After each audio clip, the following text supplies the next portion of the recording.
Al cabo de un día con buenas noticias, al menos una, ¿no?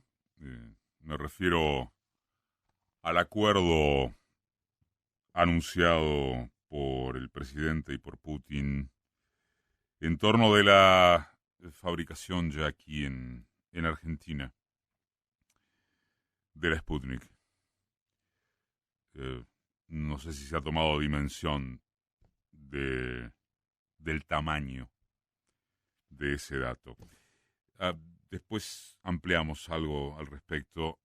Igual la campaña agobia y es preciso no cansarse de identificarla, pero la verdad es que tiene sus dificultades. Hace algunas semanas, y les cuento, es motivo de comentario en el mundo periodístico y particularmente entre los periodistas de opinión. Hace algunas semanas el tema central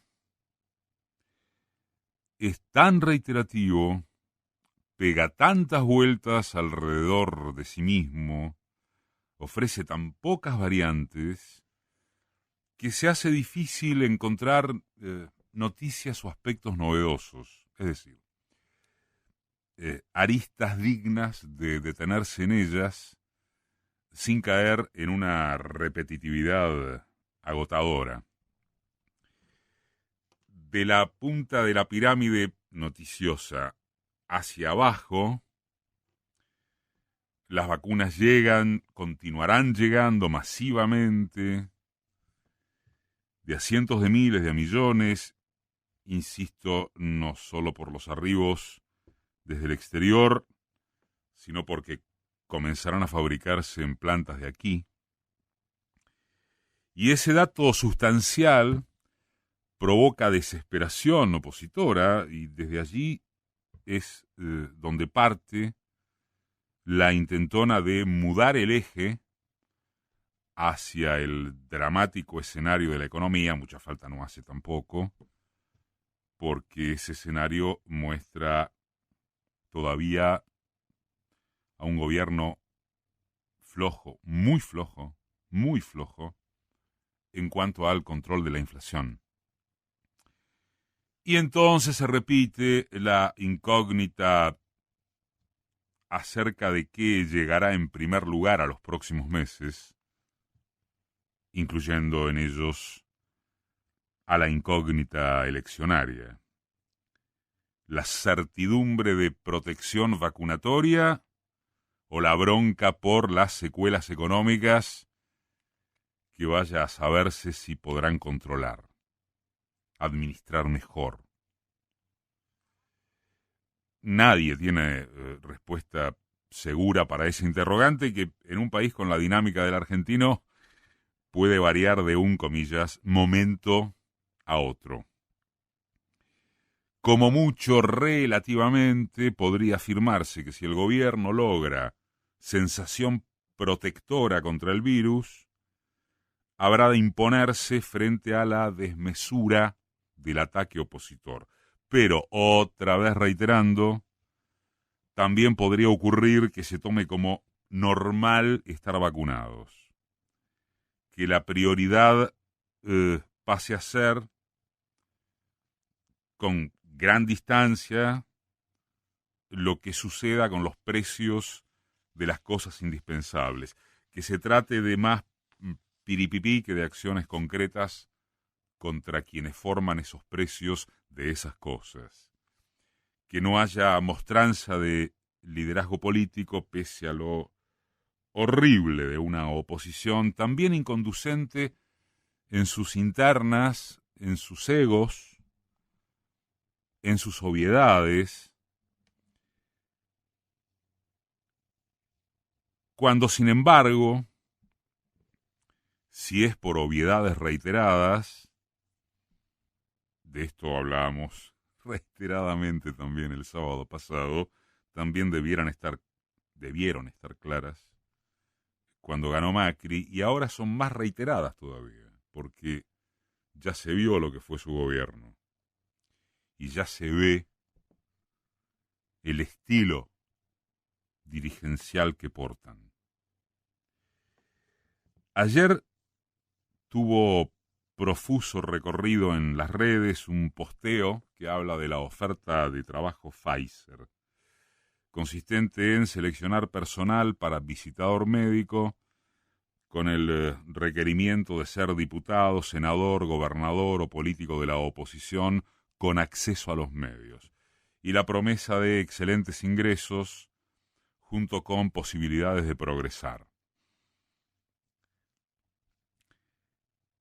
El chiste no lo es tanto cuando se toma nota de que la campaña local en pro de la farmacéutica no debe tener antecedentes a nivel mundial. Uno cree que Santiago Cafiero tuvo el mejor hallazgo de elocuencia descriptiva de toda su gestión al remitir a la figura del visitador médico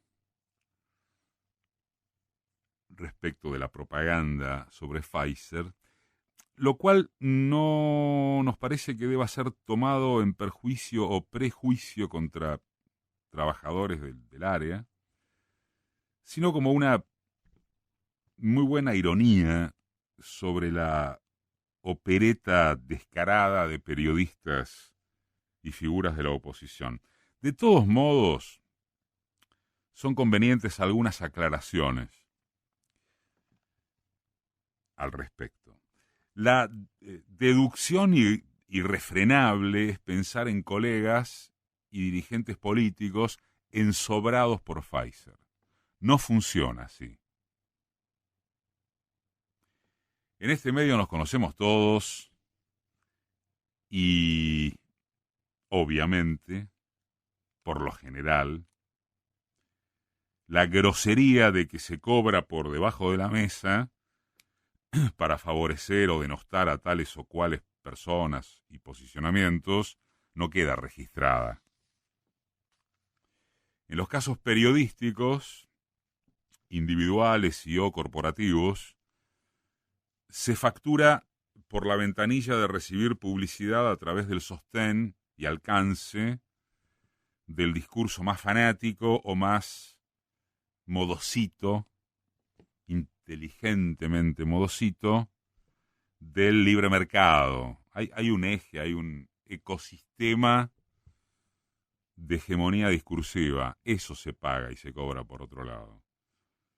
Las contrariedades que deben afrontar las grandes empresas frente al pérfido populismo, lo imperioso de que se ponga una barrera contra los agresores de la República, el subrayado del eje del mal constituido por rusos, ahora chinos, cubanos, narcochavistas iraníes amparados por la cámpora, la antítesis del mundo civilizado que invariablemente encabezan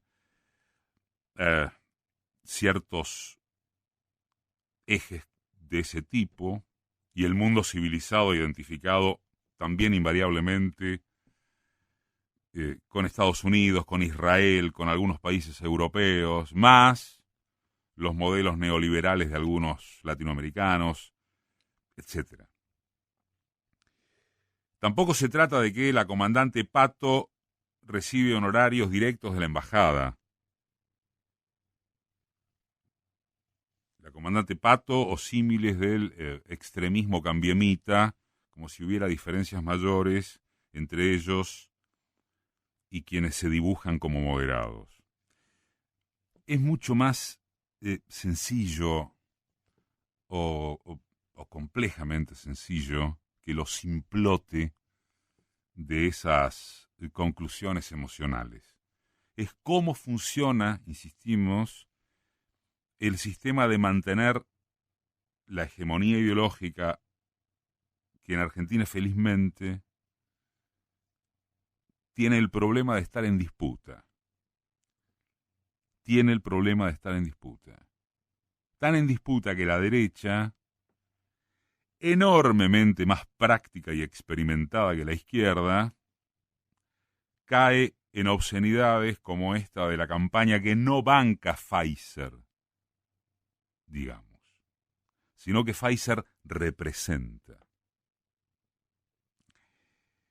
Destruir al gobierno, imputarle haber desprotegido la salud de los argentinos por un mero sentimiento anti-yanqui, inventar en forma alevosa que un comentario de un director del fondo COVAX, enmarcado en la Organización Mundial de la Salud, habló de tongo en la provisión de vacunas, mantener ese invento en los portales del día después, cuando el susodicho ya había aclarado sus expresiones, involucrar en la estafa, en la manipulación a una ministra de Salud que no para de trabajar, mientras se festeja con displicencia mediática la torrante que ejerció de presidente y que a eso de las 7 de la tarde de todos sus vagos días se dedicaba a Netflix. Mejor, como también circuló en las redes. Imagínense si se hubiera aplicado a tiempo completo. Todo eso no se cobra en sobre explícito. Se cobra en intereses políticos, vendidos como periodismo independiente y vocación republicanista, que aumentan al sobre por otro lado.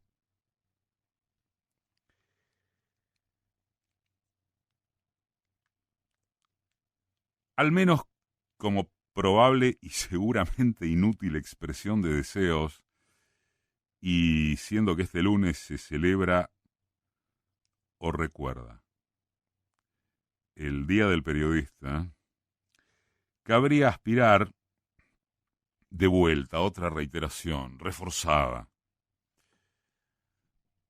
a aquello de que deberían regir ciertos pisos de dignidad profesional, de amor propio. No hablamos solo de la honestidad de dejar claro desde dónde se informa y luego o antes desde dónde se opina. Hablamos de, y claro que vale asimismo para unos cuantos exaltados de la defensa oficialista, capaces de haber perdido todo pensamiento crítico, hablamos de rescatar valores necesarísimos de esta profesión o oficio. Contra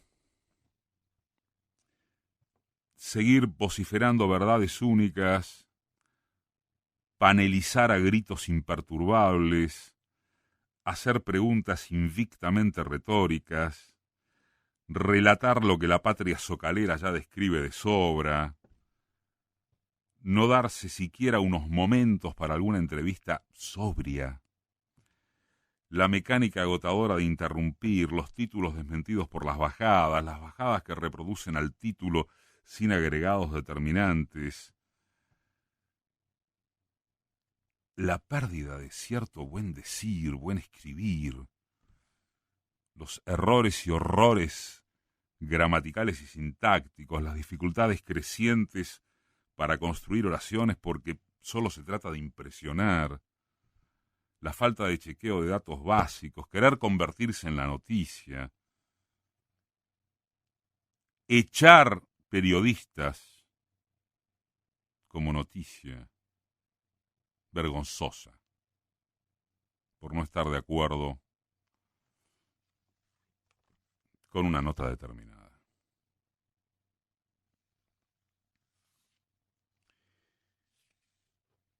Disculpas, si cabe, por estos tramos finales reducidos, dedicados a que, ya que todos bajamos línea, al menos hagámoslo con alguna categoría profesional de responsabilidad. Por respeto a quienes nos consumen, sea para propagandizar a Pfizer o para apuntar a quienes desvergonzadamente lo hacen.